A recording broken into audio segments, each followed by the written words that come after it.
आज का हमारा नया विषय है, नया प्रकरण है वाच्य परिवर्तनम। वाच्य किसी बात को कहने के ढंग या तरीके को वाच्य कहा जाता है। यानी किसी बात को हम किस तरीके से कह रहे हैं, किस ढंग से कह रहे हैं, उसे हम वाच्य कहते हैं। जैसे मैं जाता हूँ, अहम गच्छामि, मेरे द्वारा जाया जाता है, मया गम्यते। यहाँ पर हम एक ही जो चीज हो रही है उसको हम अलग अलग ढंग से कह रहे हैं। मैं जाता हूँ, मेरे द्वारा जाया जाता है। अहम गच्छामि, मया गम्यते। अब वाच्य परिवर्तनम, वाच्य किसी एक वाच्य के वाक्य को दूसरे वाच्य में बदलना ही वाच्य परिवर्तन कहलाता है। अब वाच्य के भेद, धातु क्रियावाची होती है। धातु से क्रिया के 3 वाच्यों में रूप बनाए जाते हैं। अब मैं जाता हूँ, खाता हूँ, दौड़ता हूँ, खेलता हूँ, ये सब क्या है? क्रियावाची शब्द हैं। इन्हीं से धातु से क्रिया के 3 वाच्यों में रूप बनाए जाते हैं। वो है नंबर 1 कर्तृवाच्य, नंबर 2 कर्मवाच्य और नंबर 3 भाववाच्य। कर्तृवाच्य अकर्मक और सकर्मक धातुओं से, कर्मवाच्य सकर्मक धातुओं से और भाववाच्य अकर्मक धातुओं से बनाए जाते हैं। हमारे पास दो प्रकार की धातुएं हैं, सकर्मक और अकर्मक। इनमें से जो कर्तृवाच्य है उसमें अकर्मक और सकर्मक धातुओं का प्रयोग हम करते हैं। कर्मवाच्य में सकर्मक धातुओं का प्रयोग किया जाता है और भाववाच्य में अकर्मक धातुओं का प्रयोग किया जाता है। अब कर्तृवाच्य नंबर 1, कर्तृवाच्य के वाक्यों में कर्ता की प्रधानता होती है। यानी जो कर्तृवाच्य होता है उसमें जो प्रधान होता है, जो मुख्य होता है, वो कर्ता होता है।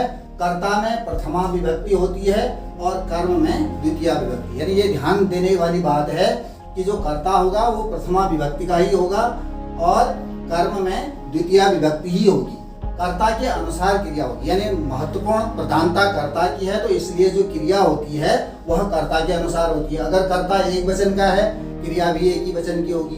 कर्ता 2 वचन का, द्विवचन का है, तो क्रिया भी द्विवचन की होगी। और कर्ता बहुवचन का होगा तो क्रिया भी बहुवचन की होगी। अर्थात यानी कहने का मतलब है कि जिस पुरुष और जिस वचन का कर्ता होगा उसी पुरुष उसी वचन की क्रिया भी होगी। कर्तृवाच्य अकर्मक तथा सकर्मक दोनों धातुओं में होता है। एक तालिका से इस बात को हम समझते हैं। देखिए, पुरुष में है प्रथम पुरुष, मध्यम पुरुष, उत्तम पुरुष, एक वचन, द्विवचन, बहुवचन। यहाँ पर हम केवल लिख धातु, वर्तमान काल, लट लकार का ही रूप हमने ले रखा है। वर्तमान काल का ही हम यहाँ पर प्रयोग कर रहे हैं। और यहाँ पर मैंने जो बालक शब्द को एक वचन, द्विवचन, बहुवचन में उसके अनुसार क्रिया का प्रयोग हम कैसे करेंगे, इस बात को मैंने यहाँ पर दिया हुआ है। इससे पहले भी आपने कारक वाले जो चिन्ह थे उनमें से पढ़ा था कि कर्ता ने या कुछ नहीं, कर्म को या कुछ नहीं, उसको भी हम यहाँ पर स्पष्ट कर लेंगे आज इसी बात से। बालकः पत्रम लिखति, प्रथम पुरुष एक वचन का रूप है।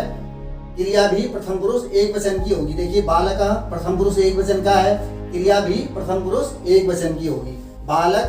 बालकः पत्रम लिखति, बालक पत्र लिखता है। बालकौ पत्रम लिखतः, 2 बालक पत्र लिखते हैं। बालकः बालकौ द्विवचन का रूप है, यानी प्रथम पुरुष द्विवचन का कर्ता है, 2 कर्ता है यहाँ पर बालकौ, तो इसलिए लिखति लिखतः, ऐसे इसकी यहाँ पर क्रिया भी बन जाएगी। तो बालकौ पत्रम लिखतः। और बहुवचन में देखिए, बालकाः पत्रम लिखन्ति, लिखति लिखतः लिखन्ति, बालकः बालकौ बालकाः। अब यहाँ बालकाः प्रथम पुरुष बहुवचन का करता है, तो इसलिए क्रिया भी प्रथम पुरुष बहुवचन की होगी यहाँ पर। तो लिखति लिखतः लिखन्ति, ये क्रिया है यहाँ पर। बालकाः पत्रम लिखन्ति, इसका अर्थ हो गया अनेक बालक पत्र लिखते हैं। यानी प्रथम पुरुष में बालकाः पत्रम लिखति, बालक पत्र लिखता है। बालकौ पत्रम लिखतः, 2 बालक पत्र लिखते हैं। और बालकाः पत्रम लिखन्ति, अनेक बालक पत्र लिखते हैं। यानी यहाँ पर हम केवल अभी कर्तृवाच्य का ही प्रयोग कर रहे हैं, उसी का हम यहाँ पर अध्ययन कर रहे हैं। और यही सबसे महत्वपूर्ण है। इन्हीं वाच्यों को हम जब दूसरे वाक्य में बदलते हैं तो वहीं पर फिर कर्मवाच्य और भाववाच्य इसका प्रयोग होगा। वहाँ पर मध्यम पुरुष में है त्वम पत्रम लिखसि, तुम पत्रम, पत्र को लिखसि लिखते हो, तुम पत्र लिखते हो। त्वम पत्रम लिखसि, युवाम पत्रम लिखतः, तुम 2 पत्र लिखते हो। अब यहाँ देखिए मध्यम पुरुष द्विवचन का युवाम है, तो क्रिया भी मध्यम पुरुष द्विवचन की हो गई। और यूयम पत्रम लिखत, तुम सब पत्र लिखते हो। यूयम माने तुम सब, पत्रम पत्र को, लिखत माने लिखते हो। तो यहाँ पर यूयम है मध्यम पुरुष, बहुवचन का करता है, तो इसलिए क्रिया भी मध्यम पुरुष बहुवचन की होगी। और उसके बाद है उत्तम पुरुष अहम, मैं, अहम पत्रम लिखामि, मैं पत्र लिखता हूँ। अहम उत्तम पुरुष एक वचन का करता है, तो इसलिए क्रिया भी उत्तम पुरुष एक वचन की हो गई, लिखामि।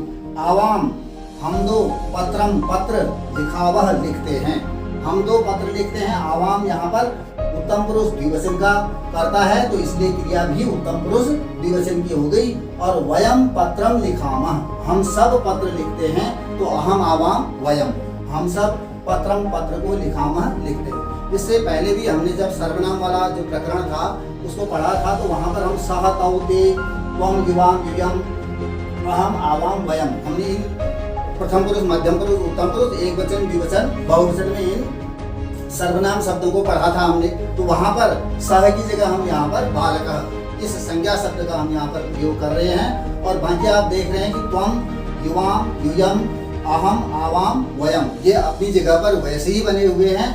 और अब यहाँ पर ये स्पष्ट हो जाता है इस बात से कि कर्ता जिस पुरुष और जिस वचन का होता है, उसी पुरुष और उसी वचन की क्रिया भी होती है। तो सीधे सीधे अर्थों में अगर हम इसको समझें तो लिखति लिखतः लिखन्ति, लिखसि लिखतः लिखत, लिखामि लिखावह लिखामः। इसका प्रयोग हम कैसे करते हैं? सह तौ ते त्वम युवाम यूयम अहम आवाम वयम। यहाँ पर देखिए हमने सह की जगह में बालकः पत्रम लिखा, बालक पत्र लिखता है। बालकौ पत्रम लिखतः, 2 बालक पत्र लिखते हैं। बालकाः पत्रम लिखन्ति, अनेक बालक पत्र लिखते हैं। यानी जो सह की जगह पर यहाँ पर संज्ञा शब्द कौन सा आ गया? बालकः आ गया।